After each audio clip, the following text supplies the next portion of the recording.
നമസ്കാരം. ഇപ്പോൾ നമ്മളുള്ള കൊല്ലം ജില്ലയിൽ പറവൂർ എന്ന് പറഞ്ഞ സ്ഥലത്താണ്. നമ്മൾ യാത്രയിൽ ഉടനീളം വ്യത്യസ്തരായ സംരംഭകരെയും അവരുടെ ജീവിതാനുഭവങ്ങളും നിങ്ങൾക്ക് മുന്നിൽ ഞങ്ങൾ എത്തിക്കാറുണ്ട്. അപ്പോൾ അത്തരത്തിൽ പ്രതിഭേട്ടൻ്റെ മുന്നിലാണ് ഇന്ന് നമ്മൾ എത്തിയിട്ടുള്ളത്.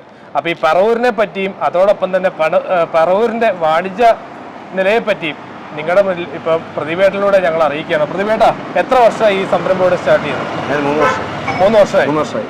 ഓക്കെ, എങ്ങനെയുണ്ടായിരുന്നു? തുടക്കമൊക്കെ എങ്ങനെയായിരുന്നു? തുടക്കം വലിയ കുഴപ്പമില്ലായിരുന്നു, പക്ഷേ ഇപ്പോൾ വളരെ പ്രതിസന്ധിയിലാണ്. ഞങ്ങളിപ്പോൾ ഈ ഒരു ക്യാമ്പയിൻ തുടങ്ങിയിട്ട് തന്നെ ദിവസങ്ങളോളായി. പല ആളുകളും നമ്മൾ കണ്ടു കഴിയുമ്പോൾ വളരെ ശോചനീയാവസ്ഥയാണ് പറയുന്നത്. പറവൂരിൻ്റെ ഇപ്പോഴത്തെ ഉള്ള അവസ്ഥകൾ എന്താണ് പറവൂരിൻ്റെ ബേസിക് ആയിട്ടുള്ള ഒരു ബിസിനസ് നയം എന്താണ്? പറവൂരിൻ്റെ മാത്രമല്ല, കേരളത്തിൻ്റെ മൊത്തം അവസ്ഥ വളരെ മോശമാണ്. ബിസിനസ്സായിട്ട് ബന്ധപ്പെട്ട് ആർക്കും മുന്നോട്ട് പോകാൻ സാധിക്കുന്നില്ല എന്നുള്ളത്. കാരണം ബിസിനസ് ചെയ്യാൻ ഇവിടെ പറ്റത്തില്ല. കേരളത്തിൽ വലിയ ബുദ്ധിമുട്ടാണ്. പക്ഷേ കേരളം ഇപ്പോൾ പറയാം വ്യവസായ സൗഹൃദമായ അന്തരീക്ഷമാണ്. അതോടൊപ്പം തന്നെ ഏകദേശം 1.5 ലക്ഷം കോടി രൂപയോളം മറ്റ് പല രാജ്യങ്ങളിൽ നിന്ന് ആളുകൾ ഇനി കേരളത്തിലേക്ക് ഇൻവെസ്റ്റ്മെൻ്റായിട്ട് വരുന്നു. പക്ഷേ കേരളത്തിലെ ഏകദേശം ഗവൺമെൻറ് കണക്ക് പ്രകാരം 5 ലക്ഷത്തോളം സംരംഭങ്ങൾ കൂട്ടിയതായിട്ടാണ് ഗവൺമെൻറ് കണക്ക് പോലും ഇവിടെ. തീർച്ചയായിട്ടും അത് കിറ്റക്സ് അടക്കമുള്ള സംരംഭം ഇവിടുന്ന് പോയില്ലേ കേരളത്തിൽ.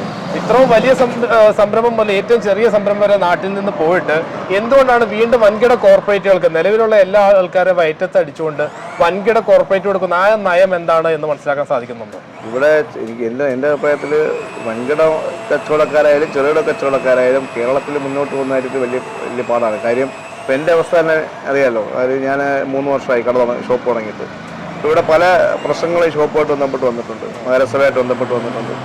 അതുപോലെ നഗരസഭയിൽ ഇപ്പോൾ ആദ്യം തന്നെ ഇവിടെ ഈ ബിൽഡിങ്ങിൻ്റെ മുന്നിൽ വെയിൽ കൊള്ളാതിരിക്കാൻ വേണ്ടി ഷീറ്റ് ഇട്ടു എന്ന് പറഞ്ഞിട്ട് ഇവിടെ നിന്ന് നഗരസഭ എന്നല്ല, ശരിക്കും അത് ഇവിടെ വിജിലൻസിൽ ആരോ കംപ്ലൈൻറ്റ് കൊടുത്തു. വിജിലൻസിൽ നിന്ന് ഇവിടെ നഗരസഭയിലേക്ക് പേപ്പർ കൊടുത്തു. നഗരസഭയിൽ നിന്ന് വന്നു ഇവിടെ പൊളിക്കണമെന്ന് പറഞ്ഞു. കുറേ നാൾ അതിൻ്റെ പുറകെയായിരുന്നു. പിന്നെ അങ്ങനെ നിരവധി പ്രശ്നങ്ങൾ നഗരസഭയും ആയിട്ട് ബന്ധപ്പെട്ട് നമ്മൾ ഉണ്ടാവുന്നുണ്ട്. അപ്പോൾ ബിസിനസ് ഒരുപക്ഷെ ചില സമയത്ത് ബിസിനസ് വരെ ഈ കട വരെ നിർത്തി മറ്റെന്തെങ്കിലും നോക്കിയാലെന്നുള്ള ചിന്തിച്ചിട്ടുണ്ട്. അതെ, നിർത്താൻ വളരെ എളുപ്പമാണ്. ഇപ്പം ഞങ്ങൾക്ക് ഒരുപാട് ആൾക്കാരുടെ എക്സ്പീരിയൻസ് ഉണ്ട്. ഈ നിർത്തിയ ആളുകളെല്ലാം ഭീമമായ ബാധ്യതയിലാണ്, അല്ലെങ്കിൽ മറ്റു പലരും കടപ്പെട്ട് നിൽക്കേണ്ട ഒരു അവസ്ഥയാണ്. അല്ലെങ്കിൽ കുടുംബം പോലും അവരോടൊപ്പം നിൽക്കാത്തൊരു സമൂഹത്തിൽ നിന്നും മാറ്റപ്പെട്ട് നിർത്തുന്ന ആ ഒരു അവസ്ഥയിലേക്കാണ് ഓരോ സംരംഭകരും ദിനം പ്രതി പോകുന്നത്.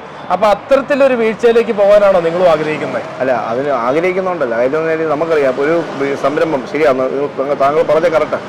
ഈ ഒരു സംരംഭം തുടങ്ങിയിട്ട് നിർത്തുക എന്ന് പറഞ്ഞു കഴിഞ്ഞാൽ വലിയ പ്രശ്നമാണ്. അതിനാൽ നമ്മൾ എത്രയെങ്കിലും രൂപ ഇൻവെസ്റ്റ് ചെയ്തിട്ടാണ് സംരംഭം തുടങ്ങുന്നത്. പക്ഷേ അത് പെട്ടെന്ന് ആ സംരംഭം നിർത്തിക്കഴിഞ്ഞാൽ നമ്മളുടെ പ്രശ്നം അറിയാലോ.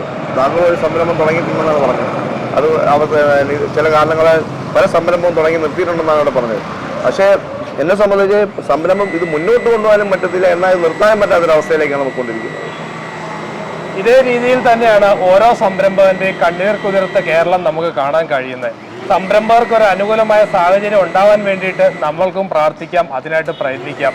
ഇനിയൊരു യുവതലമുറയ്ക്ക് അല്ലെ യുവാക്കൾക്ക് നമ്മുടെ മണ്ണിൽ നിലനിൽക്കാനുള്ള സാഹചര്യത്തിന് വേണ്ടി ഒരുമിച്ച് പോരാടാം. എല്ലാവരോടും സ്നേഹം മാത്രം.